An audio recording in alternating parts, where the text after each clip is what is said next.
think the same. It actually happened. The same thing happens when you like end the stream. It like ends early, like for other people, but it's just weird. But I don't know. Looks like we're going. Ask the I'm definitely audience. going to try this whereby.com. Yeah, for sure. I like it. I like it better than any of the other ones. All right. Yeah, it looks like people are showing up. Looks like we're live. So, Craig, thanks for coming on. I really appreciate you taking the time to have a conversation with me. Would you mind telling us a little bit about yourself before we get started? Sure, absolutely. Hi, my name is Craig Reed. I'm a Twitter apologist and I have a YouTube channel, Craig Reed TCR. And I kind of got started accidentally. I was a Christian. I became a Christian somewhere around 2000, 2001. And then I watched a whole bunch of, just for entertainment, I started watching people like Jacqueline Glenn and Amazing Atheists. And there was a whole crew of like first wave atheist YouTubers. And I was just kind of watching them just for kicks. And then at one point, I decided to get on Twitter. And then I was on Twitter for a little bit. And I was like, maybe I should start a YouTube channel. So I just kind of fell into it. And the rest is history, as they say, Mr. Jump. Cool. So, yeah, I've known you for quite a while on Twitter, and we've talked a Yes, bit. And so I wanted to invite you on and have a conversation, my normal conversations, because I'm an atheist, by which I mean I don't believe there's any reason to believe in a God or any evidence for a God.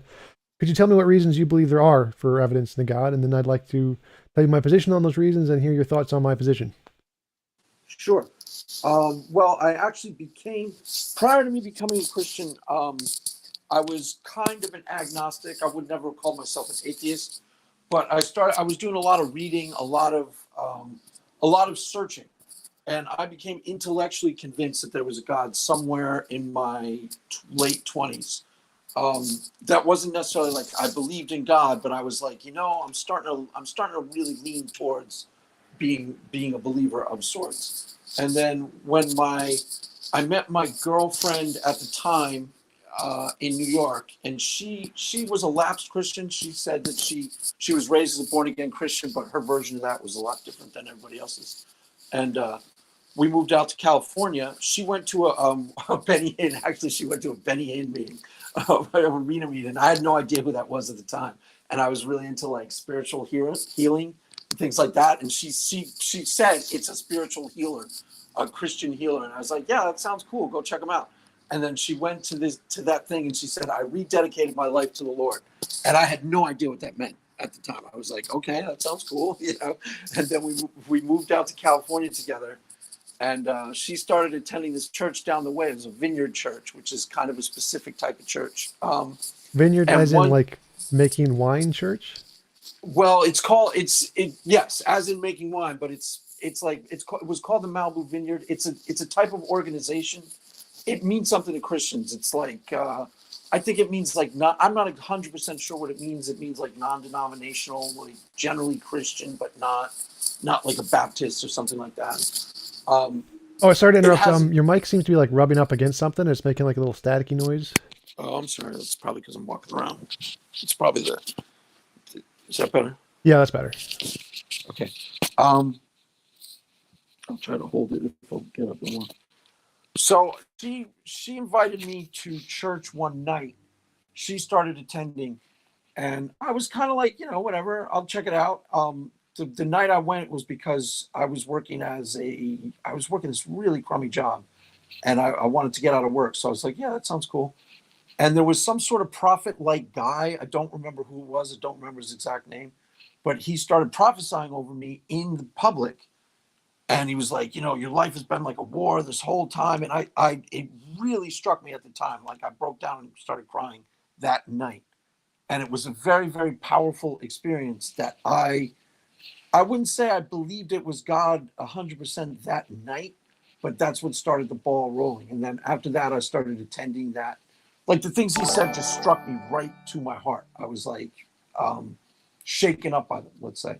And then I just started attending that church really, really fervently, me and my wife, for a couple of years. And that church fell apart. And then I've been a Christian ever since.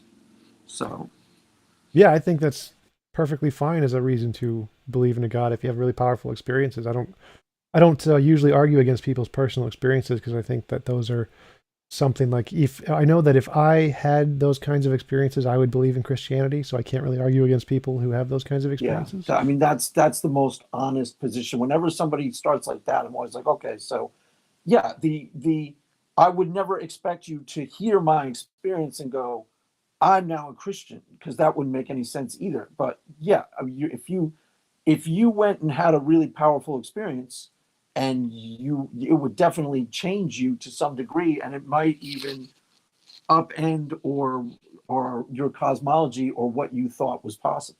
Oh yeah, absolutely. I know that I used to be a Christian. I grew up Christian and was Christian and through most of high school.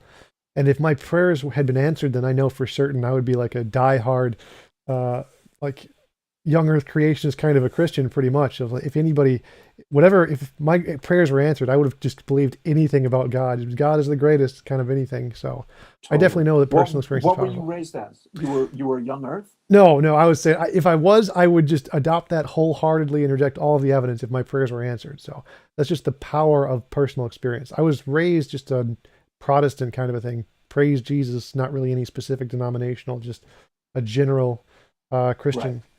Just going to church on Sundays and maybe Wednesdays and that type of thing. Yeah, I went to Catholic school, so I went to church like every Wednesday and Sunday. Like, oh God, that was miserable.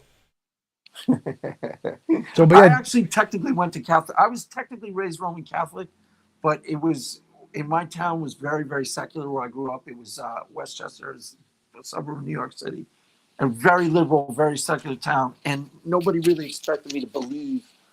Like I was nominally Catholic. We went to church on like Christmas and Easter, and nobody in my family expected me to believe any of it. It was just like we were culturally Christian.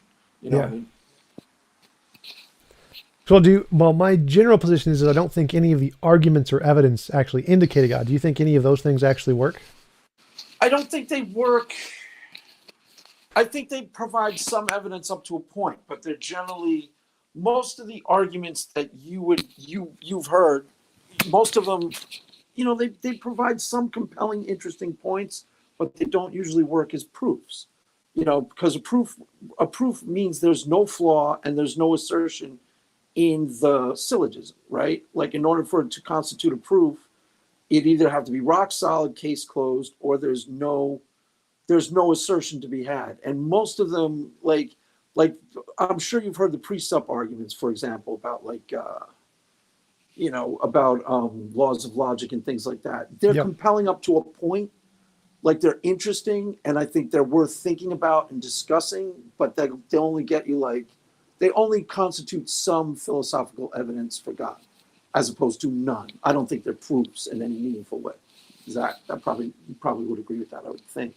Well, I would go further. I would say they don't count as any evidence at all because I think they're just not sound arguments. Because I like taking the precept argument that you presented as an example.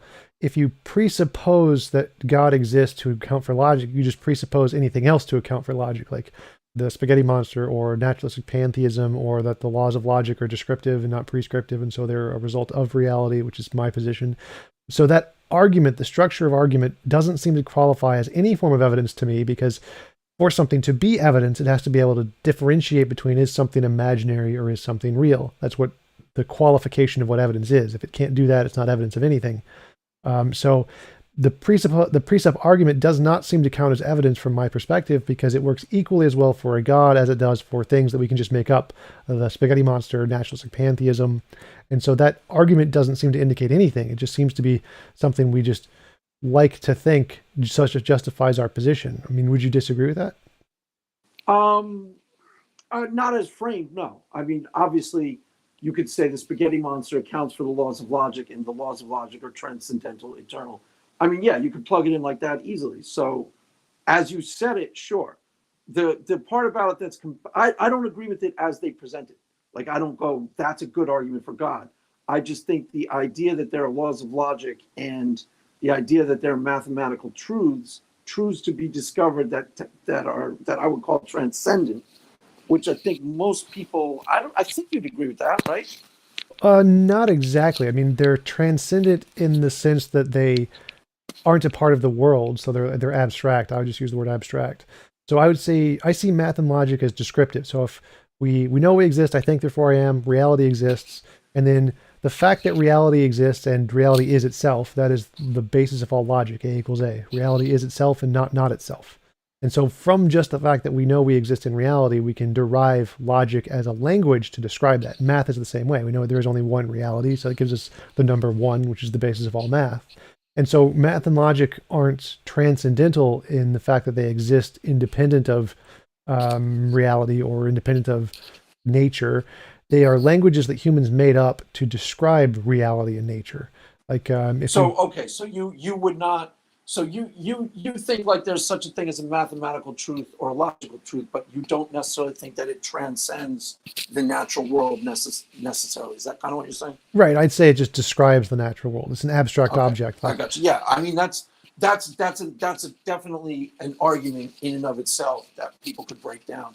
Let me ask you, you're a moral realist, right? yep, Now, how many debates have you been in where you've taken that position as an atheist moral realist? 3 or 4, I think. I did Because some I've early been. on. I did one with RCA apologist. Oh, I gotta check that out. I haven't seen that one. I just saw the one you did last week, and that's the first time I think I've seen you do. I think that's. Did you do a debate with Adam Friended? Oh yeah, I've done 2 with him. I'm supposed to do another one tomorrow, actually. Also, so yeah. Oh, cool. I'll check that out. Are you? Aren't you and him kind of on the same? Have the same position with that, or no? No, we are not. We both agree that there is objective morality, but he thinks objective morality is in an evolutionary sense, whereas I think objective morality is an abstract object kind of a sense. So mine is more like the laws of logic and math, where it's descriptive language that we use to refer to something in the world, whereas he thinks it's objective in the sense that it's because it's a result of evolution and certain societies will survive better under certain moral systems than others, then that better survival metric makes that system more objective than the other system. Right. So he's using almost like a utilitarian. It's almost like a Utilitarian, yeah, he's going with yes. the Jordan Peterson kind of a ethics system. Right. And you don't agree with that, or you? No, so I think that that evolutionary model of morality does make it subjective. It makes it contingent on um, the survival of the culture. Whichever culture happens to survive determines which morality is correct, which makes it not Oh, I see objective. what you're saying. So you're saying that that's technically subjective because it would be within a specific cultural context, and then it's not an objective like it's true, it's right, it's good, it's it's just better than others in terms of survival. Yeah, the That's one kind of example that a lot of theists I've talked to use is like, well, if Hitler won World War II, would his moral system be superior? And under the JP morality system, then the answer would be yes, because his is what right. Yeah. survived. His won the race. Whereas my answer would be no, because I think that morality is more like an abstract object, like a triangle or something. It doesn't matter who wins or who survives. The triangle is still a triangle. It doesn't. If Hitler didn't like triangles and he won the war, he'd still be wrong if he said a triangle has 4 sides. So. Right. Well, that's the go-to argument. I mean, the reason why I ask is I've always been looking for atheist moral realists who can win the debate on. So how do you frame it and argue like that's a really strong, as far as I'm concerned, that's a really compelling argument for objective moral values that Nazism is wrong, irrespective of what anybody thought about it. Yeah, Exactly what you're saying. I like to go with the example a world without rape would be better. Like if you think if a world without rape would be better, then that's a good reason to believe in moral realism. Right, but what? How do you? I guess I got to watch the debates. Are you winning with this argument? Is my question. How are you go? How's it going with this argument? Because I Well, want the to one find with one. Godless, that was just it wasn't, she's not really a competent debater, but I did really good debates with RCA apologist. I did one on abortion with SJ and Renee, and I forgot the last guy's name who was on the abortion side or on the pro-life side. But I Renee did that German one. atheist. Renee. What? Renee German atheist. I don't know his full name. Renee Revolution on Twitter. Revelation. Yeah, Right. yeah, Yeah. Yeah. He's from Munich. yeah, I'm pretty good friends with him. yeah. So I partnered with him, and we took the pro-choice side against SJ and somebody else. Wow. So you do a lot of debates, right? Yeah, it's my full-time job actually. I'm a full-time YouTuber. You're a full-time YouTube debater. Wow, that's Yep. funny. Now, what about epistemology? Have you done debates on, and how do you parse it out? Because you kind of studied it, haven't you? Or no? Yeah, I've spent quite a bit of time. I wrote a model of epistemology, and I got a publisher for my book, my first book, which is actually just a debate on morality. But that's an exciting thing. It's supposed to be published in the Cool. next year. But yeah, my approach to epistemology, I have done debates on that. I've done two with Randall Rouser, one with Trent Doherty, and I'm sure there's a few more in there that we've just talked about. Two with Randall Rouser. I got to Yep, check that out. I yep. know him. I read a lot of his tweets actually. Yeah, He's he's one kind of of my like a favorite. He's one liberal. of my favorite guys to talk with. He's extremely him and Josh Rasmussen. I like those guys a lot. They're very, very smart and give me really good criticisms to get me to think about my approach and my epistemology better. Like Randall Rouser used fallibilism as a position against me, and that was like the one thing I was like, "Oh crap, he's got me on this one." And so I kind of had to adopt fallibilism into my position because he used it against me.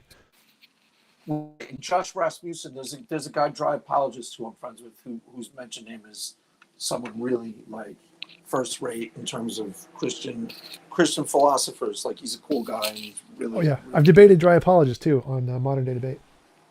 What did you debate him on? I don't remember. I think it I was don't remember. yeah, because that was That's a it funny was a answer. while ago, but it was probably one of the ones. Just is there evidence for God or something?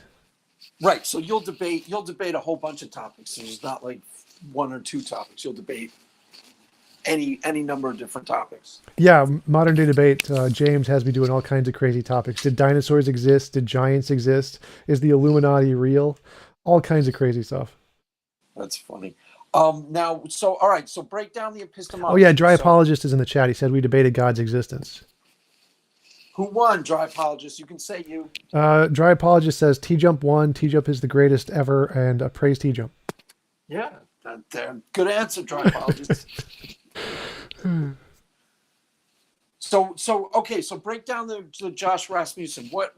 How do you present, and what points are you making in your epistemology?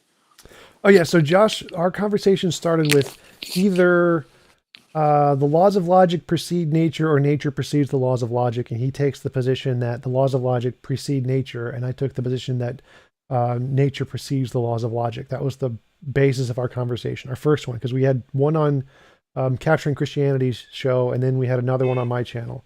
And so on the second one, he was just asking questions about my epistemology for the most part. We just went through a whole bunch of different topics. Like mine starts as there's a difference between conceptual and empirical knowledge. So if there's something in your head, some kind of like logic or math or testimony or intuition, those kinds of things are good evidence for conclusions that are also in your head. So like if I said I'm imagining a unicorn, my testimony of that is sufficient to justify the belief that I am actually imagining a unicorn. But Right. if I said I saw a living existing unicorn, that testimony would not be reasonable to justify there is actually a unicorn somewhere in the world. For that claim, you need empirical evidence. You need the verifiable, testable, scientific stuff to justify that claim. And so there's a distinction between these two kinds of knowledge claims. One is about conceptual kinds of knowledge, and the other is about empirical kinds of knowledge about stuff in the world, stuff in our head versus stuff in the world. And so to justify stuff in our head, you only need evidence of other stuff in our head, like math and logic. But if you want to justify something in the world, then you need evidence that's in the world, which is the empirical, verifiable, scientific stuff. And there's a distinction between those two categories. And you can't use evidence from one to justify a conclusion in the other. So what do you mean by a distinction? I get the first part completely. So the unicorn is justified by virtue of you believing that you perceive what you perceive. But then when you try to match it with concrete reality, you need what? An empirical way to verify the phenomena? Is Sort that of. kind of what you're saying?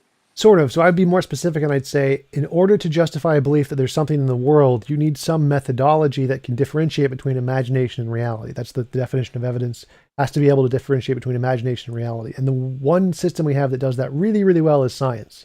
So if you can scientifically demonstrate something, that is a great way to show that it's not imaginary and that it is real. It may not be the only way. There could be lots of other ways that we don't know of yet, and people can present them whenever they would like. But as far as I know, the only way to do that is the scientific verification. Right. But so are there other experimental avenues that you know of other than just empirical? For the most part, no. I think that's the only one that is really effective at demonstrating something isn't imaginary. It's specifically it's the novel testable predictions, and if you make novel testable predictions correctly, then you have good reason to believe whatever it was you're hypothesizing exists in reality. Right. So that would, yeah. Okay.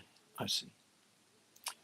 So, okay. So you could see somebody having an experience that they say is a religious experience, and it's sufficient evidence, it's sufficient warrant for them internally to believe what they're believing, but there's no avenue necessarily to evidence it to somebody else or prove it to somebody else, which is basically what I would say.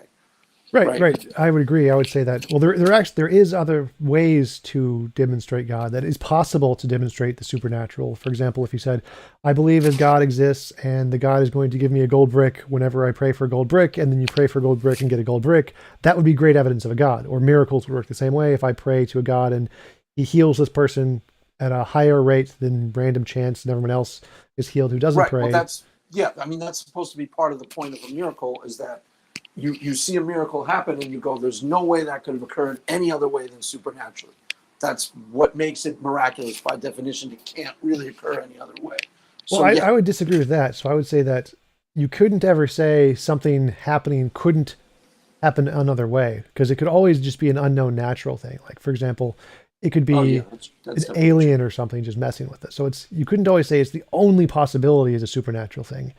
But you could say that if I predicted a supernatural thing, like if I said, that cup is going to fall over in 5 minutes because I have a supernatural friend named Bob who's going to knock it over in 5 minutes, and it happens at a repeatable rate, that would be evidence of the supernatural too, even though it's purely a natural event that the cup fell over. As long as you could make the prediction that it was going to happen using a supernatural entity, that would be evidence of the supernatural. Right. So for something like a miracle healing, you would be skeptical up to a point, but then if you saw that there was no other explanation and somebody predicted it, like I said, I am going to pray for your friend tomorrow and his cancer will be cured, thus saith the Lord. And then if his cancer was cured tomorrow, you'd be less skeptical, let's say. Sort of. So I wouldn't say that, because the first part when you said there isn't any other explanation, that part I can't agree with. There's always going to be more explanations. Like in philosophy, there's Right, this. but the question would be which is more plausible, because Right. then Right. And so if you make the testable predictions, like if you can pray, this person will be healed, this person will be healed, this person will be healed, and they all get healed at rates that is higher than chance. Like if you can predict it and it happens, that is a great evidence. And that would be reason to believe. Yes, absolutely. yes, okay, yeah, that's what I thought. So you hear that, tripologist? Is he still there? Uh, We're gonna train you to pray and cure the sick yeah. and predict it ahead of time. Is he still there? Yeah, I think so. So we're gonna train him to do that, and then you'll be like, "Yep, these guys know what they're talking about." Yep. Tripologist says, Absolutely. It's like this person's arm will be healed in 5 minutes. Is recorded. Like, oh God, that's a God. There is a God. Yeah, he's still here. so basically, we probably almost completely agree on what constitutes epistemology and what constitutes sufficient warrant. I mean, what constitutes sufficient warrant for an experience that you had? There's the only way for me to demonstrate that my experience is real is to give you the tools to evidence it to yourself. It's the only way I can think of. Maybe there's a different way, but I've been trying to think of other ways for a while. Psychic powers. Use your psychic powers. I could try that. I'm feminine wiles. If I had them, I would use those. But yeah. I So, think. what was your favorite debate? Who's the best Christian on our squad? Who's the best person in these debates? Oh well, I'm not sure because there's different ways to assess what my favorite is. Like if it was my favorite just conversation, my favorite position would be Pete Innes. I think I agree with Pete Innes, who's a theist professor, more than anybody else. His position, I think, is the most logical theistic position possible. He does the Bible for normal people, right? That's Yep, him. yep. Okay. So I He think was on. his. Do you know God is Gray? Do you know that channel? Nope, I don't know that one. What's it She's called? like a God is great. She's like a liberal Christian. Gray He's or been on her great? channel. Gray, Grey. Gray. I'll check that out. See if I can get her on too. Yeah, if you can get her on, pass her over to me. I'll take her. I'll take her. I asked her, but she we'll see. I'm still working on her. but yeah, so okay, so go ahead. So his position is the most logically reasonable, is the most reasonable for a Christian, according to you, right? Yeah, I would say there's no issue with his position. There's no logical flaw. There's nothing he's claiming that exists or has is real that doesn't have evidence. Every part of his position is perfectly logically consistent. So that I have nothing about his position I can criticize, pretty much. So, So how would you describe that? Like, what does he believe? He believes the Bible's like metaphorically true or something? oh no, he believes he's essentially a fideist kind of. So he thinks that none of the evidence or arguments work. That's not like the teleological, cosmological, ontological. All those are just crap that philosophers do for no reason.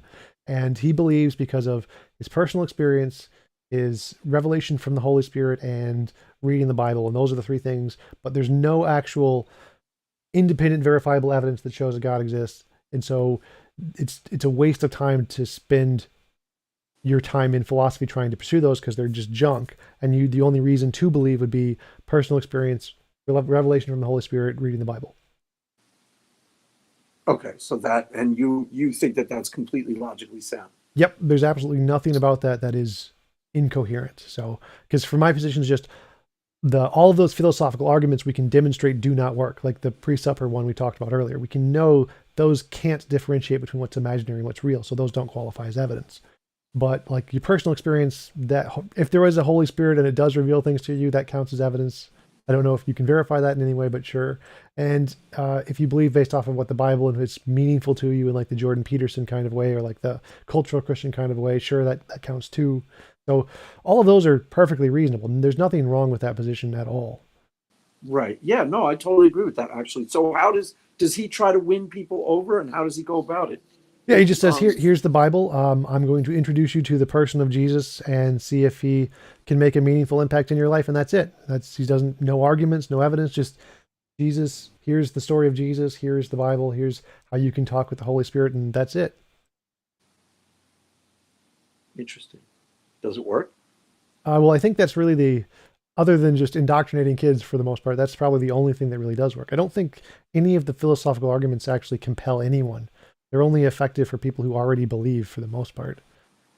Well, I tend to agree with that too. I think, yes, I think there's a reason to participate in them. There's value to it, but I totally agree that they don't really work.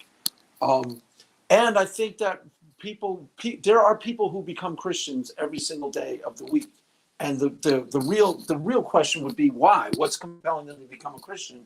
And there's more important emotional hooks at a church, in the environment of a church, that people are actually looking for and seeking out than philosophical justifications that nobody really. That's not really how people live. That's Right. not how people are wired up. You know Yeah, what I mean? absolutely.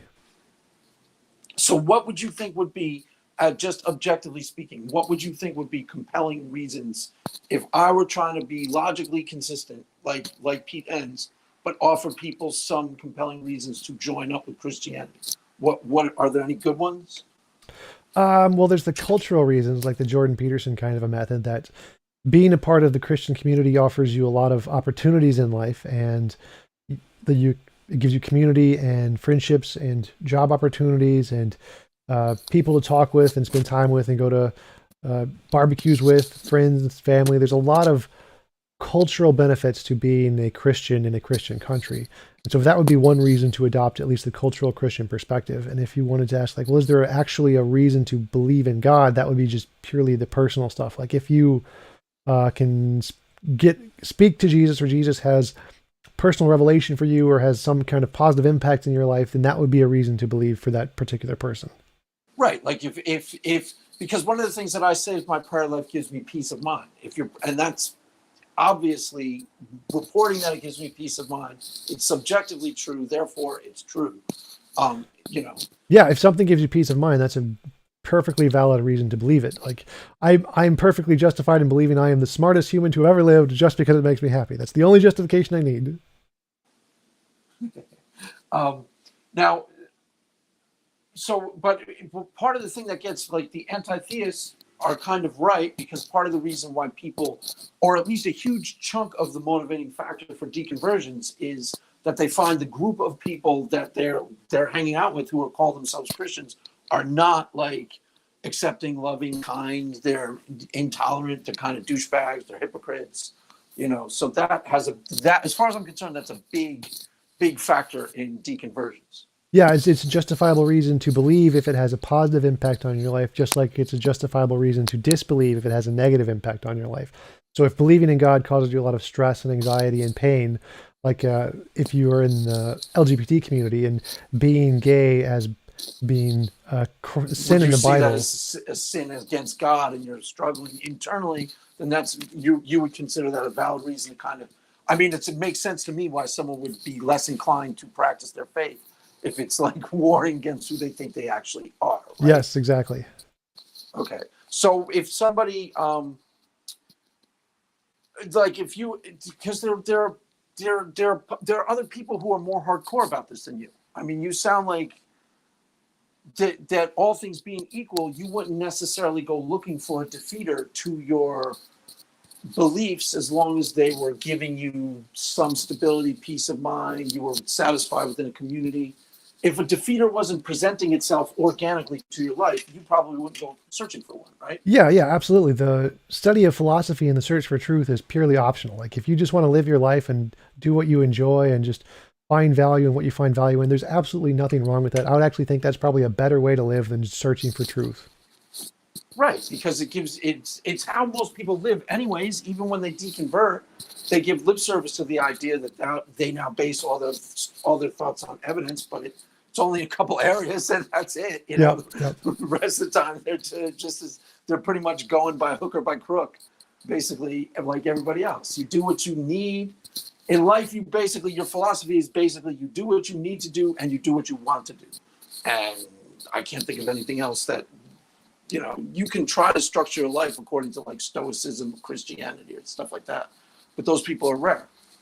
Yeah, for sure. Like it's pursuing truth in like a scientific philosophical sense is hard. It's really, really hard. And living your life that way is extremely depressing.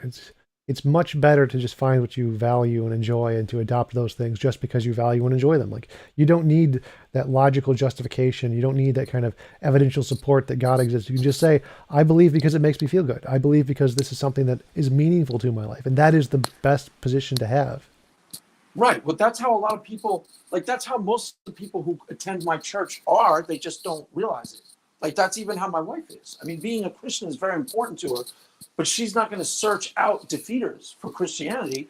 It's part of it is she goes to the church, she gets value from the community. Part of it is, the rituals and the traditions like Christmas time and things like that that are really meaningful and significant to her. So there's a whole galaxy of emotional reality in there.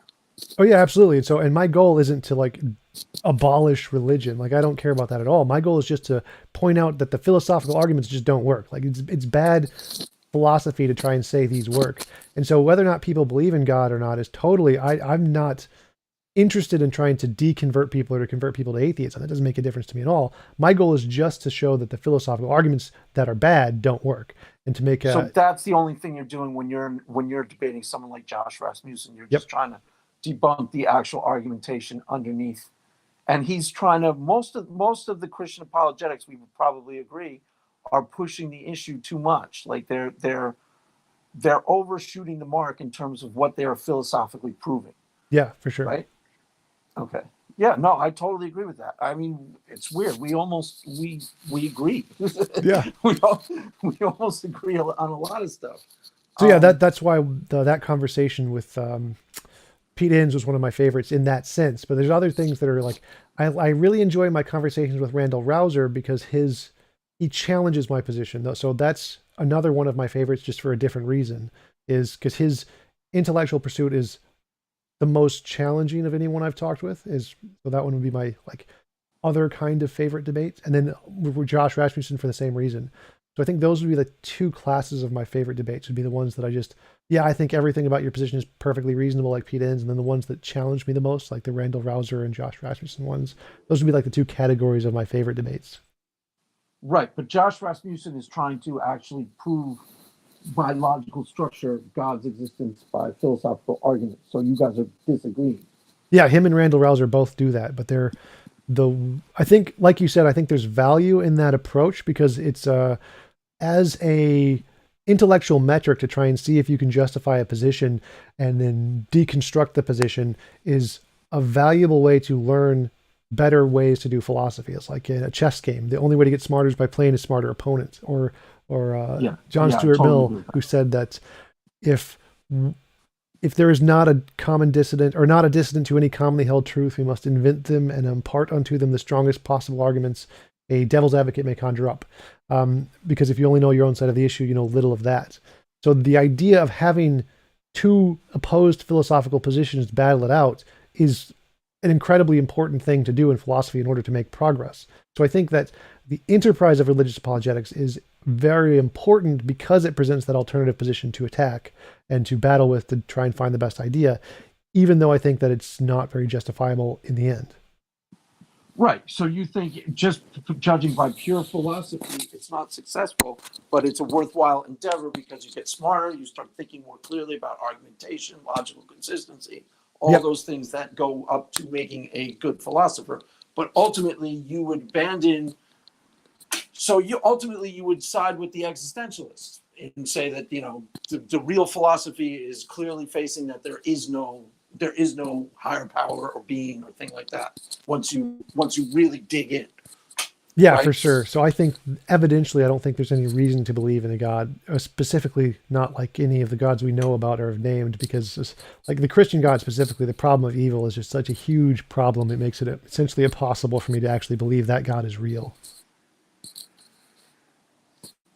So interesting. Um, well, I was going to ask you something. So you debated what I'm going to go check the later on this week. I'm going to watch the Randall Rouser and who else did you mention? Pete Enns, right? Pete Enns, Randall Rouser, Josh Rasmussen, Dry Apologist, Renee, I forgot his last name. Renevelation. Yep. Renevelation is how he bills himself on Twitter. Yep. So what happened when you deconverted? Have you been an atheist the whole time? No, I brought up Christian, uh, and I deconverted sometime in high school. So I've had major depression my entire life, and I prayed like every morning, every night for help from God, believing He was real and believing that there was this all-loving being who cared about me more than anything in the world, but that He was not doing anything to help me with my suffering was something that was completely um, disanalogous to me. It caused me such dissonance. I couldn't believe that. I put all my hope into God for help to try and solve the pain I was in, but because He never did anything for years and years and years, I eventually stopped being able to believe there was such a thing, and that's what caused me to deconvert from Christianity. I got you. So if God had answered your prayers in a way that you found that you actually thought God was answering you or helping you in the struggle, you probably wouldn't have deconverted. That's what you meant, right? Oh yeah, I He was, absolutely wouldn't have. I'd be completely wholeheartedly Christian. yeah. It's very interesting. The same thing happened to my mother, because when she was younger, she was a really, really devout Catholic, and she used to tell the story all the time. But she prayed and prayed and prayed and prayed that her mother would not die of cancer, and then when her mother died of cancer, anyways, that's when she started. She didn't really deconvert, but she would have if she had been 10 years later in when she was coming of age. There wasn't really popular atheism the same way in like the early '60s and stuff. Yeah, for sure. That's kind of, I mean, mine was not specifically, mine was more like having close, meaningful relationships, friends, family, those kinds of things. Because I was pretty much alone my entire life. No friends, no family, no close relationships. And praying for that to have, like, instead of to like survive cancer or something, praying for that and having no help at all for years and years and years was because it was such a simple thing to fix. It's not like curing someone of cancer, which is a pretty significant shift. Just having people, having friends or something is such Oh, a small thing. you didn't have any friends growing up? You didn't No, have I anyone to was hang out with? completely alone for most of my life. What? How come? Major depression, messed up past, really dark childhood, lots of bad things. Wow. Wow. Interesting. So you were praying to solve or heal that, and you got no answer as far as you're concerned. Yeah, I never got any for years and years, not until first like close friends I had maybe was in 2025, 25 to 27. So after you were an adult, did you go to college? Did a few classes. I like audited a few classes. I didn't try to get a degree or anything. It's not worth the money. Wow. So you didn't have any friends until you were 25. Yep, pretty much nobody. How did that work in school? You didn't you were you persecuted or did you not meet anybody or No, I was pretty much just socially isolated. I never spoke to anybody, and no one ever spoke to me. I was just pretty much alone. wow. That's rough. Yeah. No wonder you gave up on God. This wasn't helping you out. You're like, Yep. and you were praying the whole time, like, come on, give me some friends, God. And he's like, no, Yeah, pretty deal with much. Yep, pretty much. it. So yeah, I mean, that makes sense to me. That it's, I mean, that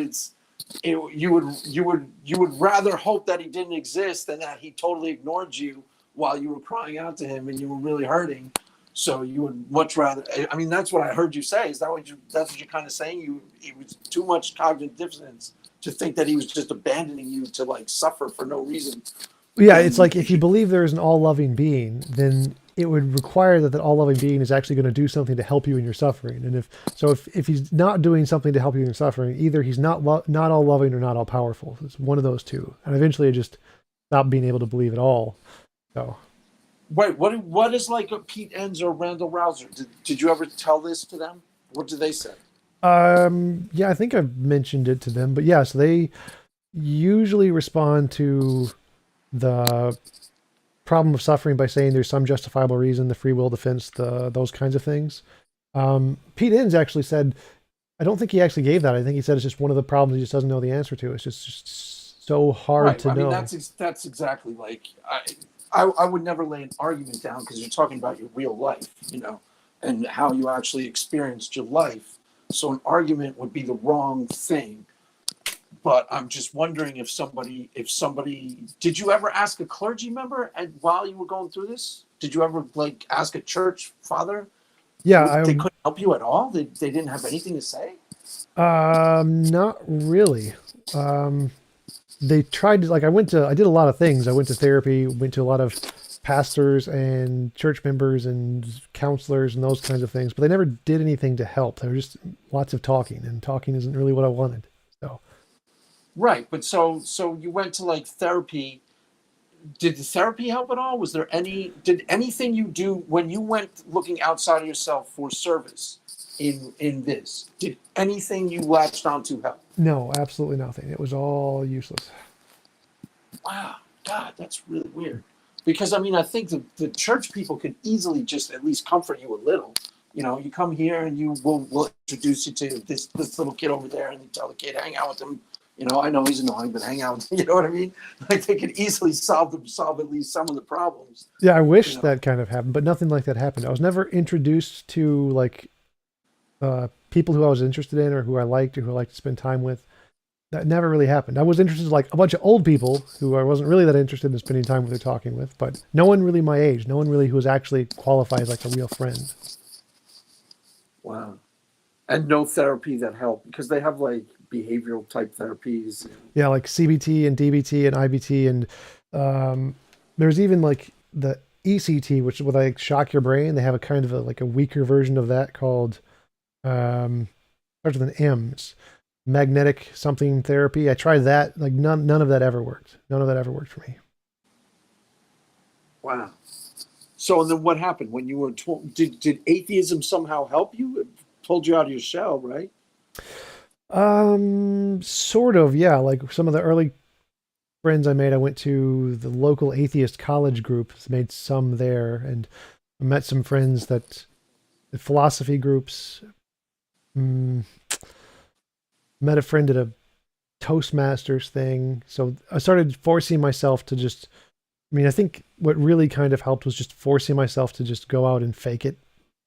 So I was Yeah, like that's what a really lot of people heavy. do. I weighed 340 pounds in my early 20s, and I lost almost 200 pounds over the course of 2 years by just doing exercise and going out and jogging and biking around the lake a lot. Got P90X, one of the exercise things in late night TV, and then I started just going to social events, meetup groups, college student groups, other kinds of event things, and forcing myself to meet people. Gym memberships are awesome because all the gyms offer like free 7-day trial, free 30-day trial. So you can just go to all the different gym memberships for like 5 years and for free, which is great. And I started doing those kinds of things to meet friends. That was kind of what made most of a difference for me. Right. So you pushed yourself to interact and just kind of like fake it till you make it, like join a group and then you're interacting with people. But Yeah. atheists, the thing that I've noticed about atheists is that they're at least at this point, they're better about reaching out. Like if somebody starts connecting with them and saying like, I'm questioning my church or something, they tend to be like 5 or 6 people who are like welcoming and, come chat with us, join our little atheist clique. Right? I mean, that's how I see it. They tend to be better about that than Christians from observation. I don't know if that's true. It's just how it seems. Some of them and some of them not so much. Like there are some in the Satanic Temple, that group of atheists. Right. Being associated with that group of atheists gets you stigmatized. People have lost their jobs. And so finding those kinds of communities in certain groups as an atheist is more difficult because there is active persecution against atheists in a majority Christian country.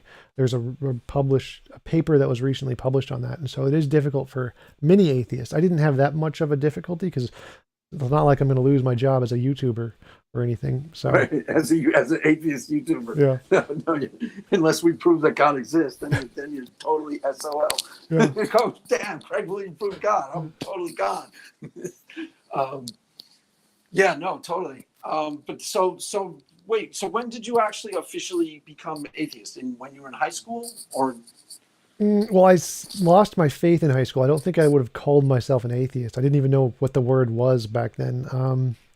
I think And you lost your faith because as far as you were concerned, you were praying to God to heal you and give you friends, and God just didn't care, didn't hear. Yeah, so I essentially it was like praying to a milk jug. Eventually, the milk jug doesn't do anything. You start to feel like maybe the milk jug isn't conscious. Maybe it doesn't actually exist. And that's kind of how I lost my faith.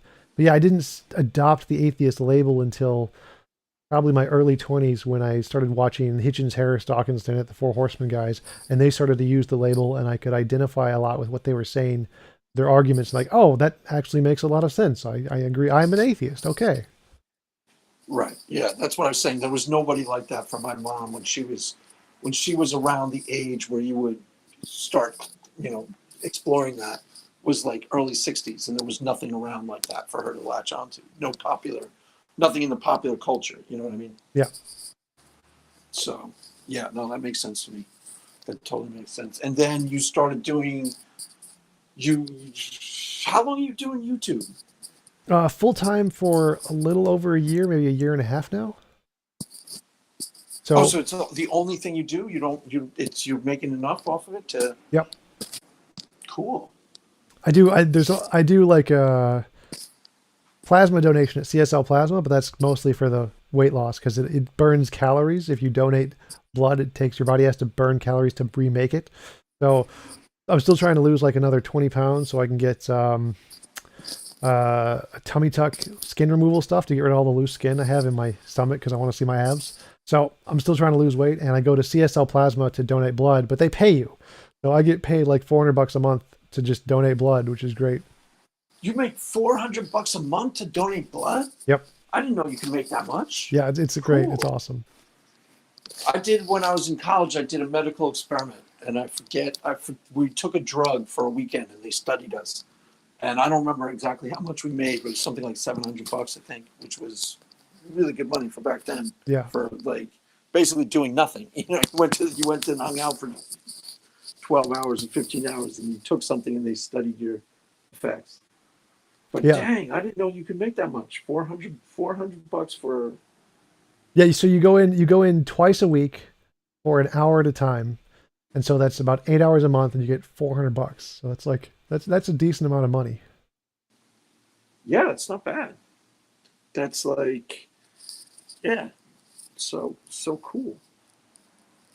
Yeah, and it helps. And the weight loss is just worth so much more. Like that's 600 calories. You burn 600 calories per donation, which is like a cheesecake. You get a cheesecake, a free piece of cheesecake from donating blood, and you get paid for it. It's awesome. Yeah, that's probably. I got to sell it to my wife because my wife thinks I'm getting fat. She insists I'm getting fat. I kind of am, but not as much as she says I am.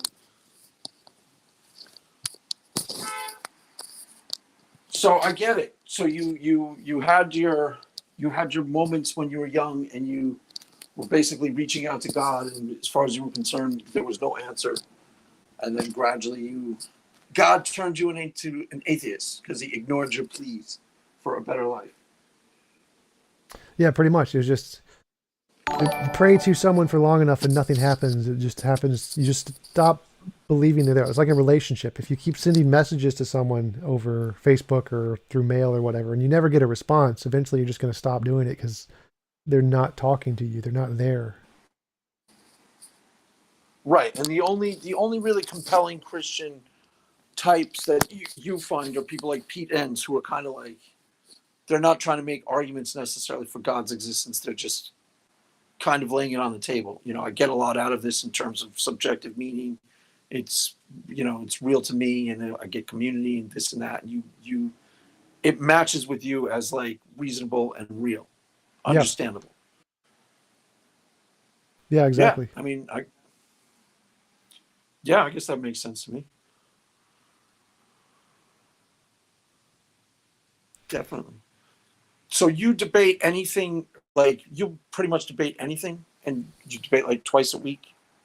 Yeah, I have one scheduled a week on my channel. That's the required one I do for my job, my work. And then I get invited on to two or three other channels usually a week, like Modern Day Debate or Adam Friended or the other Christian shows from Delman. I forgot his first name. Delman Smith Jr. He's got a good one. I like his.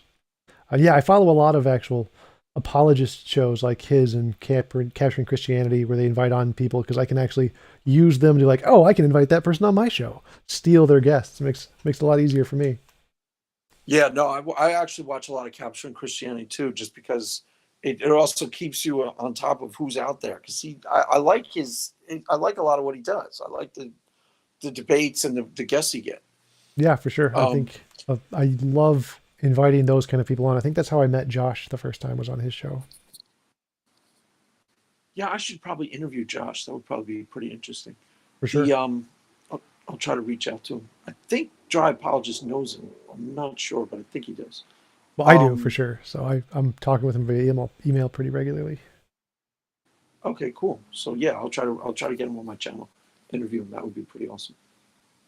So you do Friended a lot? Well, he invites me Think on every Club, once in a Adam while. Friended? We like to argue about morality. That's essentially all we do is just argue about morality. Yeah, but I thought you guys would see. I thought you guys would mostly agree on morality, but you're finding a subtle distinction because he's kind of a moral realist too, isn't he? Yep, we both believe in objective morality. He just thinks it's evolutionary, and I think it's abstract.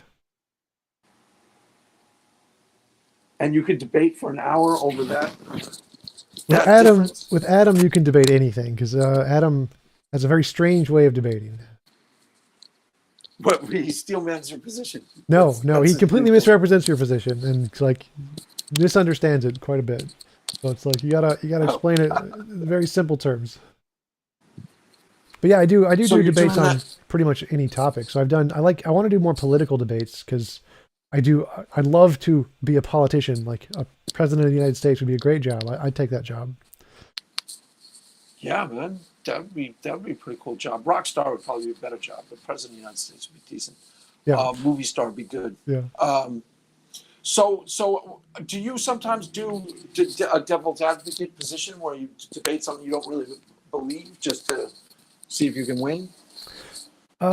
Not as Because don't they much. make you do that when you join a debates club in college? Don't they make you debate both sides of the issue just to polish up your skills? Yeah, for sure. I mean, I haven't done that as much, especially not for the existence of God. I know that my second video on my channel was the best argument for the existence of God. So I've done that hypothetically, but I've never actually been a part of a debate where we've formally set that up. I've seen one. I think there was one with Randall Rouser where he did that. He took the atheist position against um, some big atheist who took the Christian position. But no, I haven't done any of those kinds of things. Okay, so what would you be debating politically?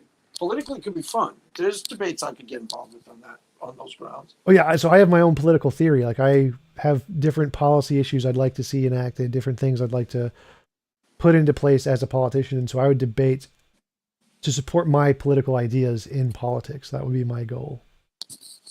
Right, but what is that, like center left? I'm guessing you're center left with some sort of some form of government help thing. Yeah, so I'd probably be like a centrist, almost a dead center. So there's a lot of things that Republicans get right, and a lot of things Democrats get right, and a lot of things Libertarians get right. And the essential foundation of my position is we would look at all of the different areas in the world, all the different countries, and say, what are they doing really well? We should copy that. That's essentially the best way to find a policy is look what other people are doing, find out which ones work really well, and copy them. Yeah, I would agree with that. So like the education system in Finland is phenomenal. They're like the best in the world. And one of the things they do is they give out no homework. There's no homework in those schools up until like 8th grade or something. Like we should be copying that. We should be doing that for sure. Other systems, like I like universal basic income in certain areas for certain demographics. That's a great system. As long as that might actually get a foothold here because of the coronavirus. Yep. They're talking about. The last I saw, they're talking about putting it in the next stimulus package for at least the duration of the, some like we got those checks, and there are some people I know who are thinking that those checks should be for the next 6 or 7 months. Yeah. Yeah, I actually really like it. I paid taxes on my YouTube channel. I had to pay like $400 in taxes, and I got $1,200 back in a stimulus check. Like, yes.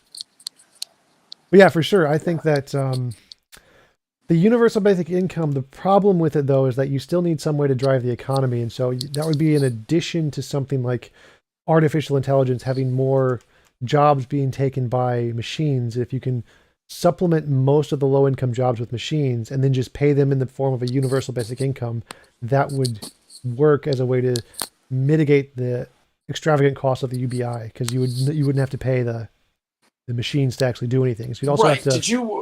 Did you have a presidential candidate? Were you interested in Andrew Yang at all?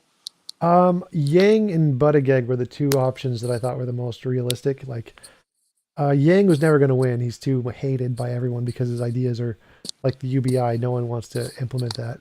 Politically, he's not a viable candidate. Buttigieg was enough of a political, he was enough of a candidate, like a normal, yeah, enough of a normal Democrat that he was a viable candidate. And so his ideas were the best of the candidates, and he had the best chance of being elected as one of the candidates. Bernie's ideas are ridiculously extravagant. I wouldn't suggest those. I think he would be a good polar opposite of Donald Trump in the fact that he would be more of a left-leaning extremist in that sense. But Donald Trump's an idiot, and Bernie Sanders isn't. Bernie Sanders would actually do a good job as a president, but I don't think he'd get any of his bills actually passed because they'd get shot down in Congress immediately. There's no way he would pass.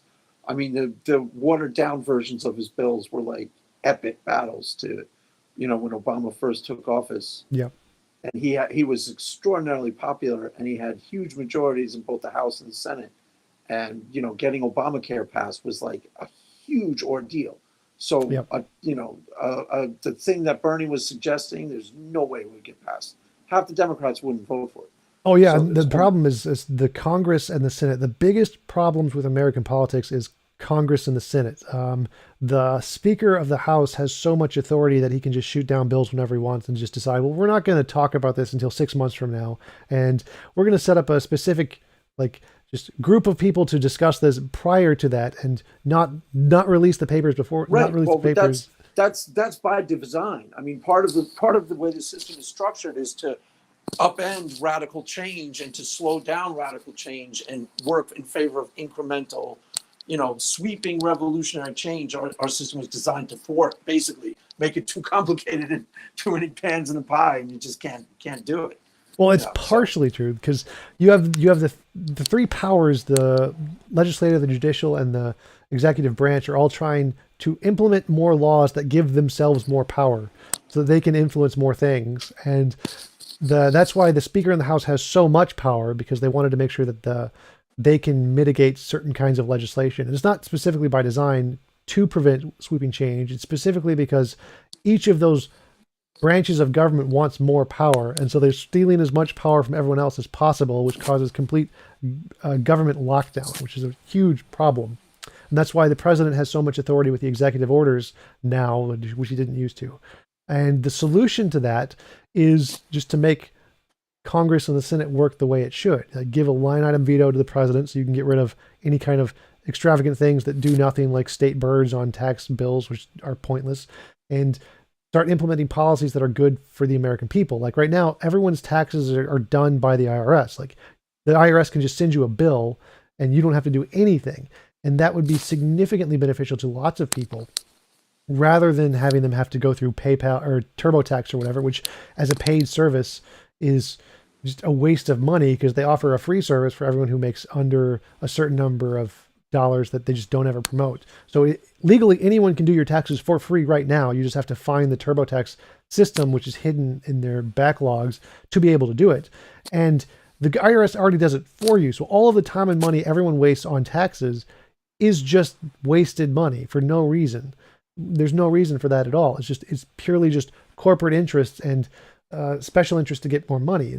And that stuff we need to get out of politics. We need to make the financial situation for Americans as easy as possible, not as difficult as possible. And the way politics works is the exact opposite of that right now. Right. Well, the way our politics works right now is that there are powerful interests, and it has to do with who's writing the checks. And they're in both parties. They're just different interests, and their agendas dominate. There's a reason why I think the line item veto has come up for debate, and there's always a reason why they never implement it. I forget exactly why. Yeah, because then the president can just take out anything he doesn't want, and it gives the president quite a bit of power. I mean, it's giving the president. I mean, there's been creeping executive branch. The executive branch is getting stronger and stronger for decades. Oh yeah, but yeah. Now with the where you can just do phone calls, and that basically started with Obama, where you could just do an executive order that's kind of like a law. I'm like, oh yeah, how's that working? Yeah, that's the thing is because Obama's policies were so hard to get passed through, he had to kind of fight for more power, in the executive branch to be able to do anything because the Republicans just hated him. Everyone in the Republican Party just hated him.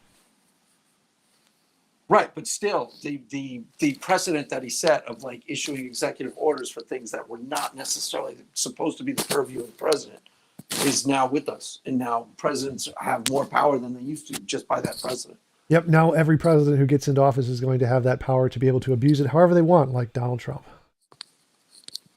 Well, that's yeah. So what are you going to debate when you go do your political debates? You're going to advocate for which positions? Centrist is hard to debate in debates. Yeah, for certain. So I'd have to be debating against Republicans on some issues and Democrats on other issues, like education, purely libertarian, do the libertarian education system, give everyone vouchers. So school choice and things like that. Yep, for sure. That system we know works better because it's what Finland does. So student vouchers for every parent who has a child, you give the voucher to whatever school you want to, send your kid there, you choose. Right. See, but there you go. There you have special interest, because that's a really big thing in the Republican Party, and it's fought hugely in the Democratic Party because of teacher lobbies. Yep. Teachers, because they're all part of the public school. Yep. So that would you be coming directly up against you. I don't think you could run as a Democrat and not get on board with teachers unions, because they'll undercut you. They have that much power in the party. Yep. So that's right up against what you're talking about. Like the system has corruption baked into it. So for sure. And the biggest corruption comes from the healthcare industry, because I think 80% or something, like some ridiculous amount of the percent of lobbying is done by healthcare industries, because it gets so much money. Like 80% of the federal budget goes to healthcare through Medicaid, Medicare, Social Security, all those kinds of things. And so they have such a huge say on what goes on in politics. If you go against the healthcare system, you're pretty much screwed. That's why Bernie gets no say in anything, because if the news agencies start to post things about how Bernie, to support Bernie, then most of their ad revenue, which can come in large part from healthcare interests, they're going to lose it. And that's where they get their money. Like they get their money from ads. And so they can't support Bernie. because they just go broke essentially if they did. And so the healthcare industry is so broken in America and in the way it works and how much money is wasted in that system. That is the biggest way to restrict Well, who can be there's also the collected. dysfunction baked into the cake because a huge chunk of people get worker, get health insurance from their job, Yeah, which which is takes away the required. incentive to keep costs down. Because like most people's premiums are being paid by their employer, or a huge chunk, maybe half the country.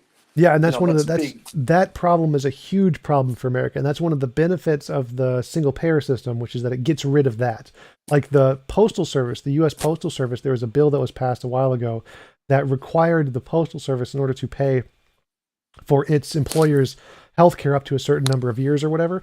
And as soon as that bill was passed, the Postal Service went from a positive of about 600 million a year to about a negative of like $1 billion a year. And that's why the U.S. Postal Service is costing the government money and not making money, is because of this mandatory employer healthcare system that we have in place.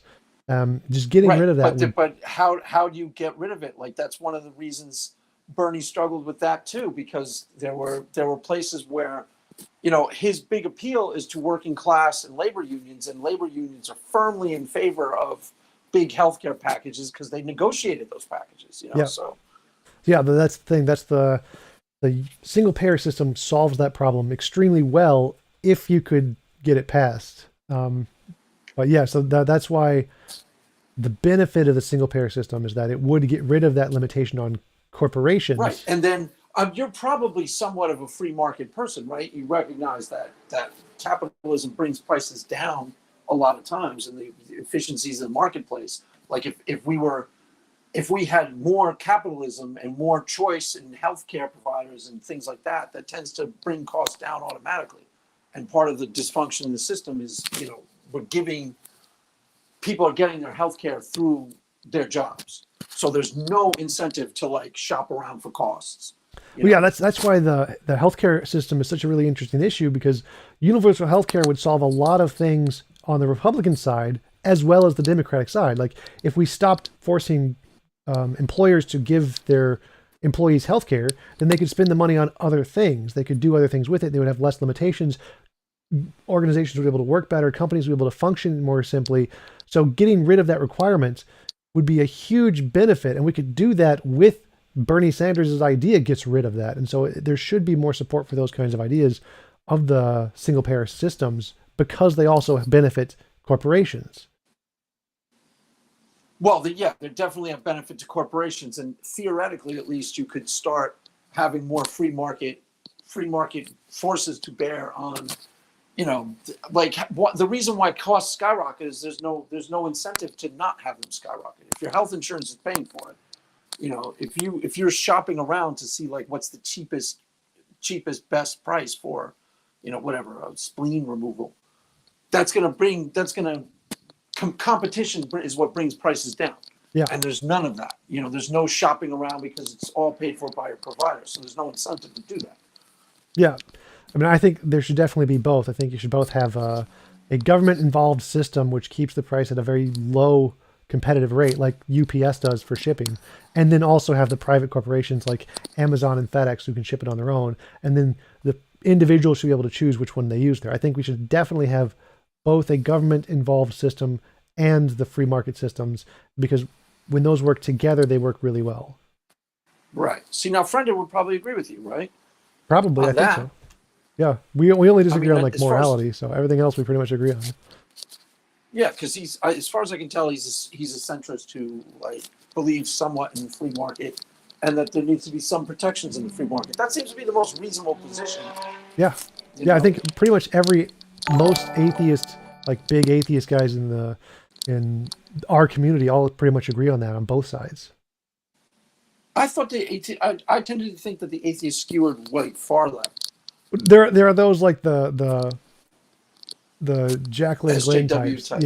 Yeah, those. But most people, those are like the loud majority, the loud minority. There's always in groups, there's a minority who has a really extreme position who gets the most coverage in the news and who gets talked about the most because they're the most interesting position. They're not like well, that's kind of obvious, so we're going to agree with that. So why would we ever talk about that on the Right. news? We want to put the crazy people on the news and give Yeah, them the attention. inflammatory ones, the ones who get all the attention because they're so annoying and obnoxious. Yeah. Those, So, those but are the yeah, ones. the majority of people are like centrists like us. Like the majority of people on both sides agree on most of these issues in America. It's only the really extreme people who get posted on the news and anyone talks about because everyone else just agrees on everything. Yeah, well, yeah, totally. And it used to be even more so. It used to be hard to tell the difference between like a centrist Republican and a centrist Democrat. You know, Yep. back in the day, you could put the policies of someone like Bill Clinton down and just look at the policy prescription and be like, is he Democrat or Republican? You couldn't tell. Yep. I was definitely, and they used to switch back and forth. Like if we look at the old presidential candidates, the Republicans and Democrats would switch to different parties all the time. If we look at the states who when they voted for one president, they'd just vote for the next president. And now it's much more partisan shift where you get Republicans always vote for the Republican candidates, Democrats always vote for the Democratic candidate. There's not as much of a change anymore. Right. It's just the battleground states where basically the whole election is decided in like 5 key states. Yep. Yeah, that's another thing we need to solve too. Is we should have get rid of the electoral college. It should be done by person. The population, just whoever the majority should probably win. The single transferable vote system is the best system. I mean, the one criticism against it isn't really a valid criticism. So we should definitely change to a single transferable vote kind of a system, or a ranked choice voting system. What's a single transferable vote? What's that? Yeah, so you rank the people you want to vote for. So like Bernie Sanders, Hillary Clinton, Biden, whatever. And then if the first person doesn't get enough votes to win, then your vote transfers to the next person that you voted for. So your second choice. And if that person doesn't get enough votes to win, your vote will transfer to the third person. So everyone's vote counts. Everyone's vote will be counted to whoever is elected, versus right now, if you vote for a third party candidate like the Libertarians, then your vote is just gone. What's the upside of that? Why? Well, like if you vote for a Libertarian right now, your vote goes away. Like the only counted votes are from the 2 most popular candidates. Everyone else, your vote is just gone. It's not even put in the debate. You would vote for a Libertarian just to register your protest, but your vote would still count towards, like, let's say Joe Biden. Right. Because you. Exactly. So yeah, I got you. So that means that now if you vote for someone like Ralph Nader, you're not throwing your vote away. You're still voting for Al Gore. It's just he'll be like your third choice or something. Right, exactly. And so that means that it gives the opportunity for everyone who wants a new candidate like Ralph Nader or something, they can all vote for him instead of saying, because there's always going to be that people like, well, if I vote for Ralph Nader, I'm throwing my vote away. I'd really like the Democratic president to win. I would hate the Republican president to win, so I can't throw my vote away for Ralph Nader. I have to vote for the Democratic Party. But this ranked choice voting system, what it does is, well, I really like Ralph Nader, so I'm going to vote for Ralph Nader first, but then also put my vote in for the Democratic Party in case he doesn't get elected to make sure that Republican doesn't win. So it gives people the option to vote for the third candidate they actually want, rather than forcing them to pick between 2 options they don't really want. Right. Now, what about a third party that's in between both the left and the right?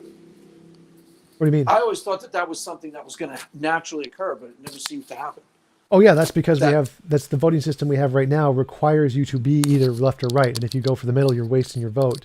And because of that voting system, we're not allowed to have those third parties because so many people are voting against the person they hate and not for the person they like. With this ranked choice voting system, it'll allow that third party to exist now, because now you can vote for the person you really want, but still have a vote against the person you don't want at the same time. Right. So there's actually a decent chance that a third party candidate could win. Yeah, exactly.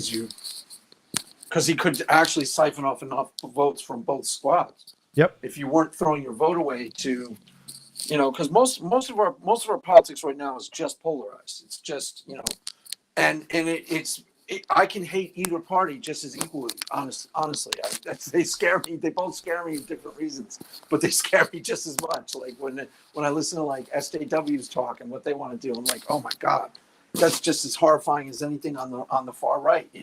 Yeah, I So totally agree. But yeah, I think it would completely shift the way our politics is run because right now, the best way to yeah, get a vote, it might automatically, organically lead towards the same like reasonable centrist candidate because everybody they'd be able to siphon off votes from both sides of the party yep. without appealing to, because most of our politics is appealing to the base, Oh, and it's that's worse than that. It's like the best way to get votes in our current system is to attack the other guy. So that guy is so bad that you don't want him, you want me, no matter how bad I am. And so in politics today, the best way to win is just to attack everybody. You want to attack, and your positives really don't make a difference. Like who cares? They just want you to be less bad than that guy. But if we have this ranked choice voting system, then it becomes about who's the best candidate, not who's the worst candidate. right. Yeah, it could work. It could work. Definitely, that has potential.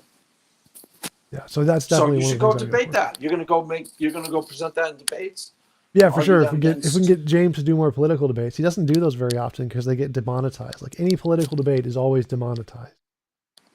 Is that really what happens? Yep. What else gets? Because there's other things that he'll shy away from. I noticed. Because I always wanted to have conversations about like pop culture phenomenon, but he never wanted to do it. So I'm Yeah. guessing that might get like when Game of Thrones was ending, I wanted to do debates on Game of Thrones. Oh yeah, that would have been hilarious. But why season 7 is terrible, or season 8? Yeah, well, yeah, exactly. Like have a debate on somebody takes the opposite point of view. No, it's really good, or something like that. Yeah, I think he's That would've been a opened great up to that debate. more lately. So because now he's doing a wider array of kinds of debates than he used to. So I think that because he has a more of a substantial base size, since his debates with Dillahunt has got him tons and tons of subscribers, he's now willing to do more stuff that is less likely to get large viewer counts. Yeah, that could have been it. The part of the logic though was that it would get like a really large viewer count because it was what everybody was talking about. I mean, there was like, I think it was PSA Sitch. Is that the guy that Adam Friend streams with? He put out like a Game of Thrones Yeah. and analysis, and it shot up past him like 1 million views. So that was part of the logic, is that it would draw attention to the channel, but he didn't. He wasn't that interested. I mean, I didn't really push it. I just suggested it. Yeah, he might be up for it now. You could try something. You could ask him about something like that. Yeah, if something occurs to me, I definitely will. All right, my friends. So it's been about hour and 20 minutes. Yeah, it's So probably a good time to wrap up. I gotta go to the store and get some food anyway. So yeah, it was great talking with you. I really enjoyed the conversation. Thanks for coming on. yeah, this was cool. This was actually a really good conversation. I kind of figured it would be that we get on a wide range of subjects and just kind of have a nice thorough conversation on different topics. Yeah. So for sure. cool. Thank you for having me, and